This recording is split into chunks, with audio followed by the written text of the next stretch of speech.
السلام عليكم ومرحبا بكم في القناة. قبل ما نهضروا على فين تستثمر ولا شنو هو أحسن مشروع، خاصنا نوقفوا شوية ونسولوا سؤال مهم بزاف: واش العقلية ديالنا واجدة للاستثمار؟ حيت الحقيقة اللي ما كيعجبش الناس يسمعوها هي أغلب الناس ما كيخسروش فلوسهم في الاستثمار، كيخسروها بسبب العقلية. هاد الفيديو ماشي باش نقول لك ادخل استثمر فلوسك دابا ولا فرصة العمر. هاد الفيديو باش نهضروا على شنو خاص يكون في دماغك قبل ما تحط درهم واحد. الهدف الرئيسي هنا هو حماية رأس المال من الضياع.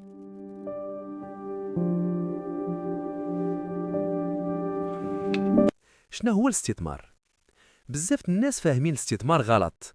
كاين اللي كيحسبوا الاستثمار هو ضرب وهرب، الاستثمار هو نربح بسرعة، الاستثمار هو نخرج من الفقر في عام.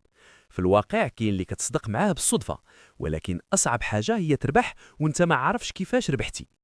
الاستثمار الحقيقي هو قرار طويل المدى مبني على الصبر والانضباط.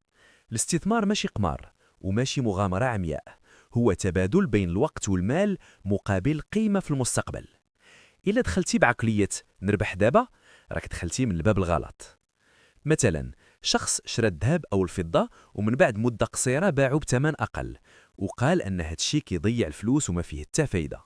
لا، راه الهدف الأول اللي خاص يكون فاش تستثمر هو الحفاظ على قيمة الفلوس من التضخم، أما البيع خاص يكون على المدى الطويل أو المتوسط.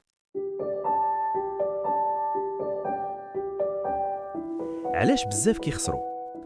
أولا، الاستثمار بالضغط النفسي. بزاف كيدخلوا الاستثمار وهما خايفين، محتاجين، مضغوطين ماديا، وهذا أسوأ وضعية. الاستثمار خاصو عقل هادئ، ماشي عقل محتاج ينجح دابا بأي طريقة وبلا خسارة. ثانيا، عقلية الربح السريع. أي واحد قال لك دخل دابا وتربح بسرعة ومضمون، خاصك تهرب. السوق ما كيعاونش المتسرع، كيكافئ الصبور. ثالثا، تقليد الآخرين بلا فهم. واحد من أخطر العادات اللي كيدخلوا بها الناس لعالم الاستثمار هو التقليد بلا وعي. شاف صاحبه ربح في الكريبتو دخل، شاف واحد في تيك توك كيهضر على الأسهم دخل. ولكن السؤال اللي ما كتسولش هو علاش هو ربح، وفين دخل بالضبط، وفاش دخل.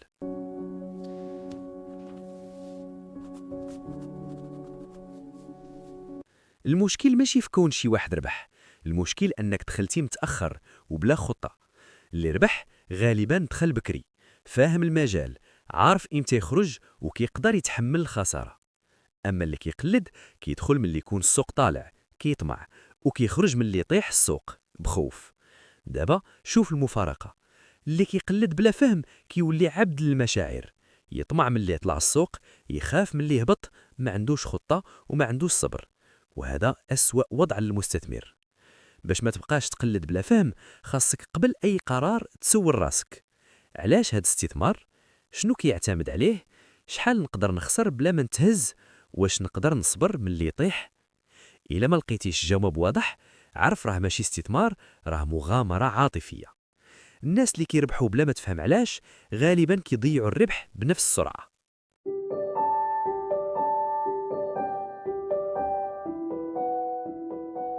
شنو هي العقلية الصحيحة قبل الاستثمار؟ عقلية المسؤولية. قبل ما تستثمر خاصك تقبل حاجة واحدة: أي ربح أو خسارة كتساوي المسؤولية ديالك. ما تلومش السوق، الناس، التوقيت. عقلية التعلم قبل الربح. الفلوس كتجي من بعد، الفهم هو اللي خاصو يجي الأول. إلا ما كنتيش واجد تقرأ، تتعلم، تغلط، راه الاستثمار ماشي ليك دابا. التعلم هو أول استثمار حقيقي. عقلية الصبر والتراكم. النتائج الكبيرة ما كتجيش فجأة، درهم على درهم، قرار على قرار، سنة على سنة. اللي كيصبر كيبان بطيء في الأول ولكن قوي في الأخير. الهدف هنا هو حماية رأس المال من الخسارة. عقلية إدارة المخاطر. الاستثمار ماشي نربح ولا نخسر، هو كيفاش نخسر أقل. ما تحطش كل شيء في حاجة واحدة، ما تستثمرش فلوس محتاجها، ديما حسب أسوأ سيناريو. عقلية الانضباط ماشي الحماس، الحماس كيطير، الانضباط كيبقى. عقلية المال خدام عندي. ما تخليش الفلوس تحكمك، انت اللي تقرر فين تدخل، متى تخرج، علاش تبقى. المال وسيلة ماشي هدف في حد ذاته. واش انت واجد تستثمر؟ سول راسك بصدق، واش نقدر نصبر 3 سنين بلا نتائج كبيرة؟ واش نقدر نخسر وما نطيحش؟ واش عندي دخل قار؟ واش فاهم شنو كنستثمر فيه؟ إلى الجواب لا في شي أسئلة، راه ماشي عيب، غير معناته باقي الوقت ديال التحضير قبل ما تبدا تستثمر.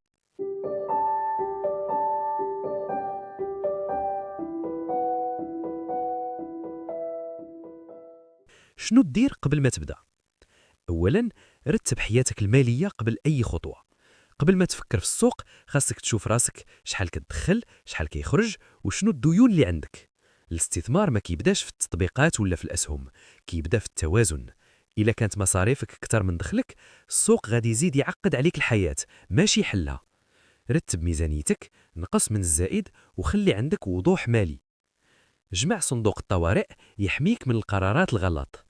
صندوق الطوارئ هو الدرع ديالك، 3-6 أشهر من المصاريف الأساسية محطوطين بعيد على الاستثمار. علاش؟